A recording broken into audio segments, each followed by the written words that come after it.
ನಮಸ್ಕಾರ. ವನಜ ಮಲೆನಾಡು ಬಂದಾಯಿತು, ಹೊಸ ವಿಡಿಯೋ ತಂದಾಯಿತು. ಬನ್ನಿ ಇವತ್ತು ವಸುದೇವ ಕುಟುಂಬ ಸೀರಿಯಲ್ಲು ಹೇಗೆ ಮೂವ್ ಆಗುತ್ತೆ, ಏನು ಸ್ಟೋರಿ ನೋಡೋಣ. ಅದಕ್ಕಿಂತ ಮುಂಚೆ ನನ್ನ ವಿಡಿಯೋಕ್ಕೆ ಸಬ್ಸ್ಕ್ರೈಬ್ ಮಾಡಿಲ್ಲ ಅಂದರೆ ದಯವಿಟ್ಟು ಸಬ್ಸ್ಕ್ರೈಬ್ ಮಾಡ್ಕೊಳ್ಳಿ, ಹಾಗೆ ಒಂದು ಲೈಕ್ ಕೊಡಿ. ಇವತ್ತು ಅಂದರೆ ಗೀತಾ ಮನೆಯಲ್ಲಿ ಸೋರಿ ಎಲ್ಲ ನೆಲ ಸಮ ಆಗೋಗಿದೆ. ಬಟ್ಟೆ ಬರೆ ಸಾಮಾನು ಎಲ್ಲದೂ ನೆಂದೋಗಿದೆ. ಅವರು ಬೇರೆ ಮನೆ ಮಾಡೋಣ ಅಂಥೇಳಿ ಕುಮಾರ ಹೋಗಿ ಬೇರೆ ಮನೆಗೆ ಅಡ್ವಾನ್ಸ್ ಮಾಡಿ ವ್ಯಾನು ತೊಗೊಂಡು ಬಂದು ಸಾಮಾನು ತುಂಬಿಸಿದ್ದಾಗೋಗಿದೆ. ಇವಾಗ ವಂಶಿಗೆ ಗೊತ್ತಾಯಿತು. ವಂಶಿ ಓಡಿ ಬರ್ತಾಳೆ ಅಲ್ಲಿಂದ. ಓಡಿ ಬಂದು ಏನಮ್ಮ ಏನಕ್ಕ ಆಗಿತಕ್ಕ ಇದು ಅಂತೇಳ್ಬಿಟ್ಟು, ಬಾಬಾ ಏನು ಮಾವ ಅಂತೇಳಿ ಎಲ್ಲ ಕೇಳಿಕೊಂಡು ಇನ್ನೇನು ಮಾಡೋಕ್ಕೆ ಸಾಧ್ಯ ಇಲ್ಲ, ಸುಮ್ಮನಾಗ್ಬಿಟ್ಟಿರ್ತಾಳೆ. ಬೇರೆ ಮನೆಗೆ ಹೋಗ್ತಿದ್ದೀವಮ್ಮ, ಮತ್ತು ಇನ್ನೇನು ಮಾಡೋದು, ಎಲ್ಲ ಸಾಮಾನು ಹಾಳಾಗೋಯ್ತು, ಮತ್ತು ಟೈಲರಿಂಗ್ ಬಟ್ಟೆಗಳು ಎಲ್ಲ ನೆಂದೋಯ್ತು, ಏನು ಮಾಡೋದು, ಬೇರೆ ಕಸ್ಟಮರ್ಸ್ ಬಟ್ಟೆಗಳು ಎಲ್ಲವೂ ಹೋದು, ಈಗ ಏನು ಮಾಡೋದು ಅಂತ ಹೇಳ್ಬಿಟ್ಟು ಆವಾಗ ವಂಶಿಗೆ ವಿಷಯ ಗೊತ್ತಾಗುತ್ತೆ. ವಂಶಿ ಬರ್ತಾನೆ. ವಂಶಿ ಬಂದು ಯಾರೆಲ್ಲಿಗೂ ಹೋಗೋದು ಬೇಡ ಅಂತಾನೆ. ಹಂಗಂದ್ರೆ ಹೆಂಗೆ ಅಡಿ ಅಂದರೆ ಹೋಗಲೇಬೇಕಾಗುತ್ತೆ. ಯಾಕೆ ಅಂದರೆ ನಮ್ಮ ಮನೆಗೆ ಇರೋಕ್ಕೆ ಎಲ್ಲೂ ಜಾಗನೇ ಇಲ್ಲ ಚೂರು, ನಾವಿದ್ದಿಲ್ಲಿ ಏನು ಮಾಡೋದು, ಹಂಗಾಗಿ ಹೋಗ್ತೀವಿ ಅಂತ.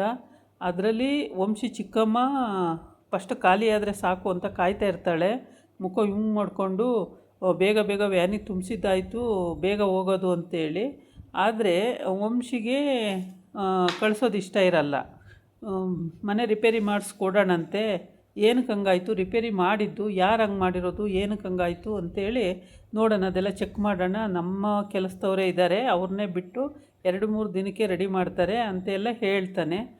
ಆಗ ಇಲ್ಲ ಕುಮಾರ ಮತ್ತು ಗೀತಾ ಅವರಮ್ಮ ಯಾರೂ ಒಪ್ಪಲ್ಲ. ಬೇಡ, ನಾವು ಬೇರೆ ಮನೆಗೆ ಹೋಗಿಬಿಡ್ತೀವಿ, ನಮಗೆ ಬೇರೆ ಮನೆ ರೆಡಿ ಇದೆ, ಆ ಮನೆಗೆ ಹೋಗ್ಬಿಡ್ತೀವಿ ಅಂತ ಹೇಳ್ತಾರೆ. ಆದರೆ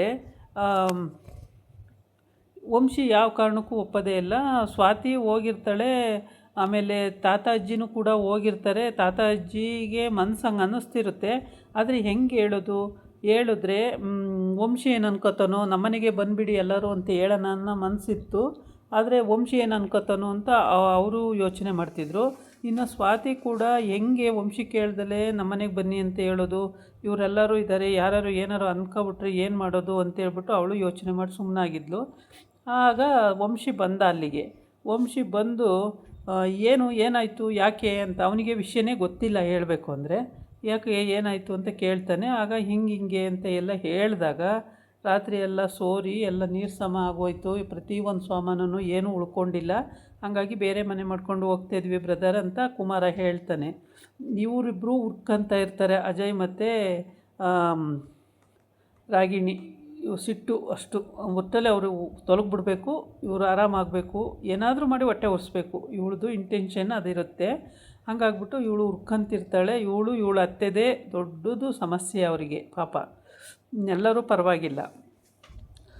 ಆಗ ಅಜ್ಜಿ ಹೇಳುತ್ತೆ, ವಂಶಿಯವರ ಅಜ್ಜಿ ಹೇಳುತ್ತೆ, ಹೂನಪ್ಪ ಬೇಡ, ನಾವು ಬೇರೆ ಕಡೆನೇ ಬಾಡಿಗೆ ಎಲ್ಲಿದ್ದರೂ ಕೊಡೋದೆ, ಬಾಡಿಗೆ ಇಲ್ಲೇನು ಪುಕ್ಷಟೆ ಇಲ್ವಲ್ಲ, ಇಲ್ಲೂ 5 ತಿಂಗಳಿಂದ ನೀವು ಬಾಡಿಗೆ ಕೊಟ್ಕೊಂಡೇ ತಾನೇ ಇರೋದು ಅಂತಾನೆ ವಂಶಿ. ಹೌದು ಬಾಡಿಗೆ ಕೊಟ್ಟೇ ಇರೋದು, ಆದರೆ ಈ ಸೋರ ಮನೇಲಿ ಹೆಂಗಿರೋಕ್ಕಾಗುತ್ತಪ್ಪ, ಅದಕ್ಕೆ ಬೇರೆ ಮನೆ ನೋಡ್ಕೊಂಡು ಹೋಗ್ತೀವಿ ಅಂತ ಅಜ್ಜಿ ಹೇಳುತ್ತೆ. ಅದಕ್ಕೆ 2-3 ದಿನದಲ್ಲಿ ರೆಡಿ ಮಾಡ್ತಾರೆ.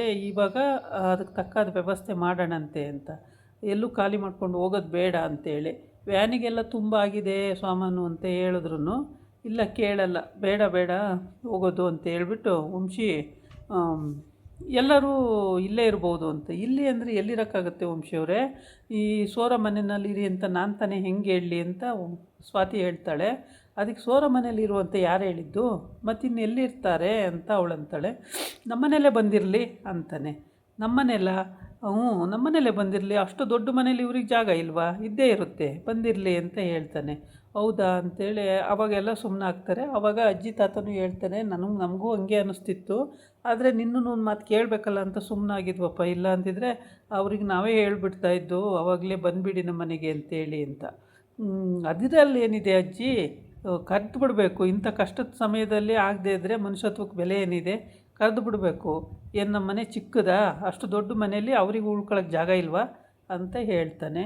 ಆವಾಗ ಸರಿ ಬೇಡ ಅಂತ ಕುಮಾರನೂ ಗೀತನೂ, ಬೇಡ ನಾವು ವಂಶಿಯವರೇ ಬೇರೆ ಕಡೆನೇ ಇರ್ತೀವಿ, ಸರಿಯಾಗಲ್ಲ ಇದು, ಮತ್ತೆ ರಿಪೇರಿ ಅಂತ ಆದರೆ ಸುಮ್ಮನೆ ಮನಸ್ಸಿಗೆ ಬೇಜಾರಾಗುತ್ತೆ ಅಂತ ಹೇಳ್ತಾನೆ. ಆದರೂ ಕೇಳಲ್ಲ. ಬೇಡವೇ ಬೇಡ, ನೀವು ನಮ್ಮ ಮನೆಗೆ ಬರಬೇಕು, ಅದು ಹೆಂಗೆ ಇಲ್ಲಿಂದ ಹೋಗೋಕ್ಕಾಗುತ್ತೆ ನೀವು ಅಂತೇಳಿ. ಆಮೇಲೆ ವಂಶಿಗೆ ಸ್ವಾತಿಗೆ ತುಂಬ ದುಃಖ ಬಂದ್ಬಿಡುತ್ತೆ. ಎಷ್ಟು ಒಳ್ಳೆಯವರು ವಂಶಿ, ಹೆಂಗೋ ಸದ್ಯ ನನ್ನ ತವ್ರ ಮನೆ ಉಳಿಸಿದ್ರಲ್ಲ ಅಂತೇಳ್ಬಿಟ್ಟು ತುಂಬ ಇಷ್ಟಪಡ್ತಾಳೆ. ಆಮೇಲೆ ಮನೆಗೆ ಕರ್ಕೊಂಡು ಹೋಗ್ತಾರೆ. ಮನೆಗೆ ಕರ್ಕೊಂಡೋಗಿ ಎಲ್ಲರಿಗೂ ಕಾಫಿ ಟೀ ಕೊಟ್ಟಾಗುತ್ತೆ. ಆಮೇಲೆ ರೂಮ್ಗಳಲ್ಲಿ ಅಜ್ಜಿಗೆ ಹೆಣ್ಮಕ್ಳಿಗೆಲ್ಲ ಒಂದು ರೂಮ್ ಕೊಡ್ತಾರೆ. ಆಮೇಲೆ ಸ್ವಾತಿ ಮತ್ತು ವಂಶಿ ರೂಮನ್ನೇ ಅವರಾಗಿ ಅಕ್ಕಗೆ ಬಾವಿಗೆ ಬಿಟ್ಕೊಡ್ತಾರೆ. ಬಿಟ್ಕೊಟ್ಟು ಅಲ್ಲೊಂದು ಬ್ಲೇಜರ್ ಬಿದ್ದಿರುತ್ತೆ. ಅದನ್ನು ಇದು ತುಂಬ ಚೆನ್ನಾಗಿದೆ ಬ್ರದರ್, ಇದು ಎಲ್ಲಿಂದ ತಂದಿದ್ದು ಅಂತ ಕೇಳ್ತಾನೆ ಕುಮಾರ. ಇದು ಲಂಡನ್ನಲ್ಲಿ ನಾನು ಪರ್ಚೇಸ್ ಮಾಡಿದ್ದು, ಚೆನ್ನಾಗಿದೆಯಾ ಅಂತಾನೆ. ಚೆನ್ನಾಗಿದೆ, ತುಂಬ ಚೆನ್ನಾಗಿದೆ ಅಂತ ಇರ್ತಾನೆ. ನೀವು ತಗೊಳ್ಳಿ ಅನ್ನೋ ಅಷ್ಟರೊಳಗೆ ಅವ್ರ ಅಮ್ಮ ಅಲ್ಲಿಗೆ ಹಾಜರಾಗ್ಬಿಡ್ತಾಳೆ, ಚಿಕ್ಕಮ್ಮ. ಹಾಜರಾಗಿ 20,000 ರೂಪಾಯಿ ಅವನ ವಸ್ತುನೇ ಯಾರಿಗೂ ಮುಟ್ಟಕ್ಕೆ ಬಿಡಲ್ಲ ನಮ್ಮ ವಂಶಿ. ಅವನಿಗೆ ಭಾಳ ಇಷ್ಟ ಎಲ್ಲ ಅವನ ವಸ್ತು ಅವನ ಜೋಪಾನ ಮಾಡೋದ್ರಲ್ಲಿ ಅಂತ ಹಿಂಗೆಲ್ಲ ಹೇಳ್ಬಿಡ್ತಾಳೆ. ಹಿಂಗೆಲ್ಲ ಮಾತಾಡಿ ಆಯಿತು ನೀವೆಲ್ಲ ಮಲಗಿ ಅಂತ ಹೇಳ್ಬಿಟ್ಟು ಅಲ್ಲಿಂದ ಬಾ ವಂಶಿ ನಿನಗೇನೋ ಕೊಡ್ತೀನಿ ಅಂತ ಕರ್ಕೊಂಡು ಹೋಗ್ತಾಳೆ. ಆವಾಗ ಇವರೆಲ್ಲರೂ ಮುಖ ನೋಡ್ಕೊಳ್ತಾರೆ. ಆಮೇಲೆ ಸುಮ್ಮನಾಗ್ತಾರೆ. ತಾತ ಅಂತೂ ತುಂಬ ಖುಷಿಯಾಗಿದೆ, ಹೆಂಗೋ ಬಂದ್ರಲ್ಲ ನಮ್ಮ ಮನೆಗೂ ಅಂತ ಹೇಳ್ಬಿಟ್ಟು ತುಂಬ ಖುಷಿಯಾಗಿದೆ. ಈ ಕಡೆ ಬಂದು ವಂಶಿಗೆ ಎಷ್ಟೇ ಕನ್ವಿನ್ಸ್ ಮಾಡಿದ್ರೂ ವಂಶಿ ಇವರೆಲ್ಲ ಬೇಡ, ಇದು ಸರಿಯಾಗಲ್ಲ ನೆಂಟಸ್ತಿಗೆಲಿ ಅನ್ನೋದೇ ಅವ್ರ ತೀರ್ಮಾನ ಆಗಿರುತ್ತೆ. ಆದರೂ ಕೂಡ ಕೊನೆಗೂ ವಂಶಿದೇ ಮಾತು ನಡೆಯುತ್ತೆ. ಹಂಗಾಗಿ ಎಲ್ಲ ವಂಶಿ ಮನೆಗೆ ಹೋಗಬೇಕಾಗುತ್ತೆ. ಇಲ್ಲೂ ಡಿಸ್ಕಸ್ ನಡೀತಲೇ ಇರುತ್ತೆ ಒಂದೊಂದು ಸಮಯ. ಮತ್ತೆ ಏನೂ ತೊಂದರೆ ಇಲ್ಲ, ಎಲ್ಲ ಹೋಗೋದು ಅಂತ ಆಗುತ್ತೆ. ತಾತ ನಾವೇ ಹೇಳಬೇಕು ಅಂದ್ಕೊಂಡಿದ್ದು ಅಂತ ತಾತ ಅಜ್ಜಿ ಹೇಳ್ತಾರೆ, ಅದು ಆಗೋಗುತ್ತೆ. ಹೀಗೆ ತುಂಬ ಸರಳ ಸ್ವಭಾವದವರು ತಾತ ಅಜ್ಜಿ. ಹಾಗೆ ವಂಶಿ ಕೂಡ ಅವ್ರ ಥರನೇ ಪ್ರತಿಯೊಂದು ವಿಷಯದಲ್ಲೂ ಸಪೋರ್ಟ್ ಮಾಡ್ತಾನೆ. ಪ್ರತಿಯೊಬ್ಬರಿಗೂ ಕಷ್ಟ ಅಂತ ಬಂದವರಿಗೆ ಯಾರಿಗೂ ಹಂಗೆ ಕಳಿಸೋವಂಥ ಸ್ವಭಾವ ಅಲ್ಲ ಒಂದು. ಹಾಗಾಗಿ ಅವನಿಗೆ ಪ್ರತಿಯೊಬ್ಬರೂ ಕೃತಜ್ಞತೆ ಭಾವದಿಂದನೇ ಅವನಿಗೆ ತಲೆ ಬಾಗ್ತಾರೆ. ಆ ಥರ ಅವನು ಒಳ್ಳೆಯವನು, ತುಂಬ ಒಳ್ಳೆಯವ್ರ ಥರನೇ ಇರ್ತಾನೆ. ಅವ್ರ ಚಿಕ್ಕಮ್ಮ ಮಾತ್ರ ಕ್ರಿಮಿನಲ್ಲು. ಅವ್ರ ಚಿಕ್ಕಮ್ಮನ ಸೊಸೆ, ಮಗ, ಈ 3 ಜನನೂ ತುಂಬ ಕ್ರಿಮಿನಲ್ಲು. ಒಂದು ಮನೇಲಿ 1-2 ಇದ್ದೇ ಇರ್ತಾರೆ. ಈಗ ಯಾಕೆ ಅನ್ನೋದು ಗೊತ್ತಿಲ್ಲ. ಅಣ್ಣ ಬದುಕ್ತಿದ್ರೆ ತಮ್ಮ ಸಹಿಸಲ್ಲ, ತಮ್ಮ ಬದುಕಿದ್ರೆ ಅಣ್ಣ ಸಹಿಸಲ್ಲ ಅನ್ನಂಗೆ ಗಾದೆ ಹೇಳ್ತಾರಲ್ಲ, ಹಾಗೆ ಈಗ ವಂಶಿ ಚೆನ್ನಾಗಿ ಬದುಕೋದ್ರಿಂದ ಅಜಯ್ಗೆ ಅವ್ರು ಸುಮ್ಮನೆ ಇರ್ತಾರೆ. ಅಣ್ಣ ತಮ್ಮಂದಿರು ಈ ಹೆಂಗಸ್ರು ಇರ್ತಾರಲ್ಲ ಅವರೇ ಪಾಪ ಹತ್ತಿಸ್ಕೊಟ್ಟು ಸಂಸಾರನ ಹಾಳು ಮಾಡೋದ್ರಲ್ಲಿ ನಂಬರ್ 1. ಹೀಗೆ ಎಲ್ಲರೂ ಹೋಗ್ತಾರೆ. ಎಲ್ಲರೂ ಹೋಗಿ ಎಲ್ಲರೂ ಮನೆ ಒಳಗಡೆ ಇರ್ತಾರೆ. ಮತ್ತು ನಾಳಿನ ಎಪಿಸೋಡಲ್ಲಿ ಫುಲ್ಲು ಮನೆಯೆಲ್ಲ ರೆಡಿ ಮಾಡಿಸಿ ಅವರಿಗೆ ಕೊಡ್ತಾರೆ. ಕೊಟ್ಟಾಗ ಅವ್ರು ತುಂಬ ಚೆನ್ನಾಗಿ ನೀಟಾಗಿ ರೆಡಿ ಮಾಡಿಸ್ಕೊಡೋದ್ರಿಂದ ಇನ್ನೂ ಖುಷಿ ಪಡ್ತಾರೆ ಎಲ್ಲರೂ. ತುಂಬ ಖುಷಿಪಟ್ಟು ತುಂಬ ಚೆನ್ನಾಗಿದೆ ಅಂತೇಳಿ ಇಷ್ಟಪಡ್ತಾರೆ.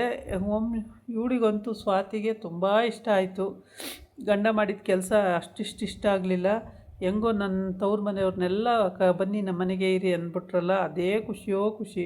ಅವಳೇನು ಮಾಡ್ತಾಳೆ, ವಂಶಿಯವರೇ ನೀವು ಎಷ್ಟೊಂದು ಸಹಾಯ ಮಾಡಿದ್ರೆ ತುಂಬ ಥ್ಯಾಂಕ್ಸು ಅಂತಾಳೆ. ಥ್ಯಾಂಕ್ಸ್ ಏನು ಮಾಡಲಿ ಇಟ್ಕೊಂಡು ಅಂತಾನೆ. ಆಯಿತು, ಇವತ್ತು ನೀವು ಏನು ಕೇಳಿದ್ರೂ ನಾನು ಕೊಟ್ಬಿಡ್ತೀನಿ, ನನಗೆ ಅಷ್ಟು ಸಂತೋಷ ಆಗಿದೆ ಅಂತ ಹೇಳ್ತಾಳೆ. ಏನು ಕೇಳಿದ್ರೂ ಅಂತ ಹಂಗೆ ಹತ್ರ ಹೋಗ್ತಾನೆ. ಆಮೇಲೆ ಅಯ್ಯೋ ವಂಶಿಯವರೇ ಬಿಡಿ, ಬೇರೆ ಏನಾದರೂ ಕೇಳಿ ಇದ್ಬಿಟ್ಟು ಅಂತಾಳೆ. ಇನ್ನೇನು ಕೇಳೋದಿಲ್ಲ, ಇದನ್ನೇ ಕೇಳಬೇಕು ಅಂತ ಹೇಳ್ಕೊಂಡು ಅಲ್ಲಿಗೆ ಈ ರೀತಿ ಮಾತಾಡ್ತಾ ಇರ್ತಾರೆ. ಆಮೇಲೆ ಸ್ವಾತಿ ಹೇಳ್ತಾಳೆ ಏನು ಬೇಕು ಅಂತ. ಅವನ ಹತ್ರ ಹೋದಂಗೆ, ವಂಶಿಯವರು ಏನಿದು ನೀವು ಹತ್ರ ಬರ್ತಾಯಿದ್ದೀರಲ್ಲ, ಯಾಕೆ ವಂಶಿಯವರೇ ಅಂತ ಕೇಳ್ತಾಳೆ. ಇವರಿಬ್ಬರು ಮದುವೆ ಆಗಿರೋದು ಯಾರೂ ನೋಡಿಲ್ಲ, ಮದುವೆ ಆಗಿದ್ದಾರೋ ಬಿಟ್ಟಿದ್ದಾರೋ ಅಥವಾ ಹಂಗೆ ಬಂದಿದ್ದಾರೋ ಹೀಗೆ ರಿಲೇಷನ್ಶಿಪ್ಪಲ್ಲಿದ್ದಾರೋ ಏನೋ ಗೊತ್ತಿಲ್ಲ. ಒಟ್ಟಿಗೆ ಇದಾಗಿತ್ತು ಇವತ್ತಿನ ವಿಡಿಯೋ. ನಾಳೆ ಇನ್ನೊಂದು ವಿಡಿಯೋ ಜೊತೆ ಬರ್ತೀನಿ. ನಮಸ್ಕಾರ.